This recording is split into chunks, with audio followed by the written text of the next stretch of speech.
Over to you, sir. Well, thank you very much, Jared, and you are doing a fantastic job. And hello, very special hello to Artemis 2. Today you've made history and made all America really proud, incredibly proud. We have a lot of things to be proud of lately, but this is there's nothing like what you're doing, circling around the moon for the first time in more than a half a century and breaking the all-time record for the farthest distance from planet Earth. Humans have really never seen anything quite like what you're doing in a manned spacecraft. It's really special. I want to personally salute and congratulate Commander Reed Weissman, Pilot Victor Glover, Mission Specialist Christina Koch, and Jeremy Hansen.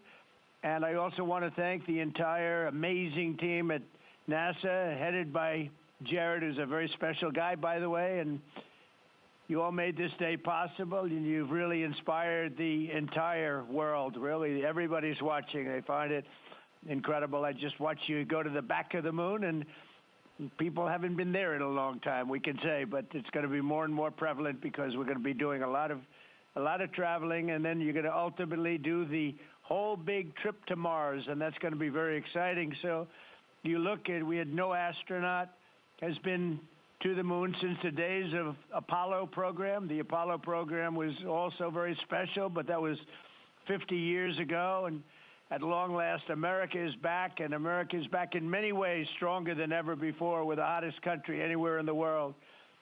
The Artemis crew flew in the most powerful rocket NASA has ever made, ever launched, traveled over 250,000 miles, broke the distance record set by the legendary Apollo 13. And America is a frontier nation, and the four brave astronauts of Artemis 2 are a modern day, you really are modern day pioneers, all of you. And one of them happens to be a neighbor. You know who that is, right? You have a special person over there, a neighbor, and we like our neighbor. Your mission paves the way for America's return to the lunar surface very soon. We're going all out. We're doing everything we can, and it's headed up by Jared. We'll plant our flag once again, and this time we won't just leave footprints. We'll establish a permanent presence on the moon, and we'll push on to Mars. That'll be very exciting. I'm waiting for that so much. I'd love to be here, but maybe we won't quite make it in terms of timing, but we will be up in the moon, and that's going to happen soon. So America will be second to none in space and everything else that we're doing, and we will continue to lead the whole thing into the stars, this incredible journey into the stars. So I just wanted, it's an honor to speak to you, and I wanted to congratulate each and every one of you. And tell me, what is the most unforgettable part of this really historic day? The whole world is watching and listening. Please tell me.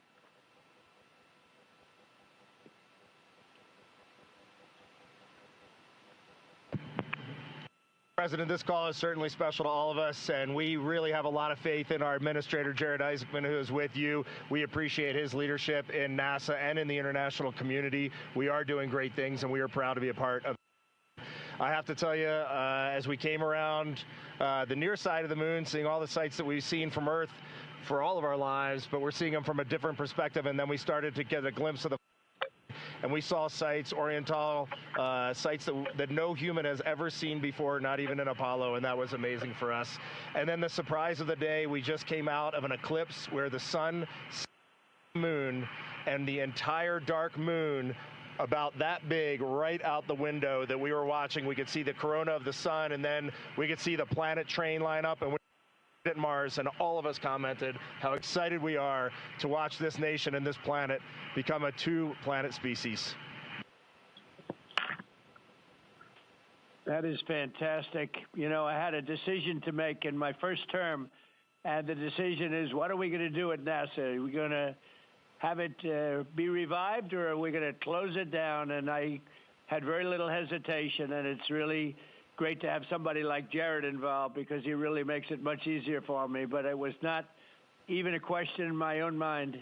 We've spent what we had to do, and then of course we have Space Force, and Space Force is very much related to what you're doing, and that was my baby. That was a very important one, and it'll turn out to be truly one of the most important, I believe, decisions I've ever made. So we're very proud of Space Force, and we're very proud of all of you. Does anybody else have anything to say? A lot of people listening.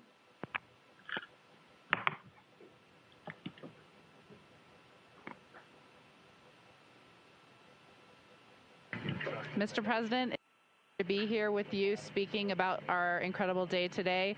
I think one of the biggest highlights was coming back from the far side of the moon and having the first glimpses of planet Earth again after being out of communication for about 45 minutes. It really just reminds you what a special place we have and how important it is for our nation to lead and not follow in exploring deep space. I'd like to ask, what was your feeling when you had no communication, zero communication? All of a sudden it was cut off by, obviously, your very special location. What was your feeling when you had no communication? A little bit different, perhaps.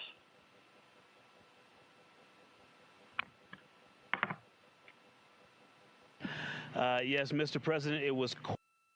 I said a little prayer, but then I had to keep rolling. I was actually recording scientific observations of the far side of the moon. You know, that is actually the time when we were the farthest and the closest to the moon. And so we were really able to make some of our most detailed observations of the far side of the moon up close. And so we were busy up here working really hard. And I must say, it was actually quite nice. Did you see a difference, a big difference, between the far side of the moon and the near side of the moon? Was there a difference in feel or difference in look? What did you see?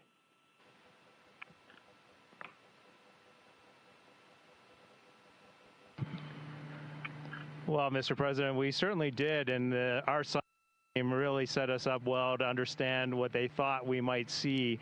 And the gravitational pull of the Earth has had a profound effect on the near side of the moon, changing all those dark mares, those dark patches of the moon you see from Earth.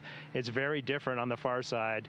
While you see some small patches of those mare in deep craters, it's very much absent on that side, so that's really neat. And while I have the microphone, sir, I just want to thank you on behalf of Canada. The space leadership you spoke of from America truly is extraordinary. I've said this many times before. A nation that leads like that and creates and sets big goals for humanity that brings other countries along with it is truly incredible. And I know that's a very intentional, not a necessary decision, intentional decision to lead by example and to allow other countries like Canada to share our gifts and help you achieve these mutually beneficial goals, like establishing a presence on the moon and eventually going to Mars. And Canadians are so proud to be a part of this program. Well, I have to say I spoke to a very special person, Wayne Gretzky, who I think you know, the great one.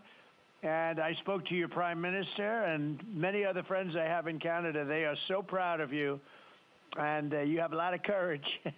I'm not sure if they'd want to do that. I'm not even sure if the great one would want to do that, to be honest with you. But you have a lot of courage doing what you're doing, a lot of bravery and a lot of genius. But they're very, very proud of you.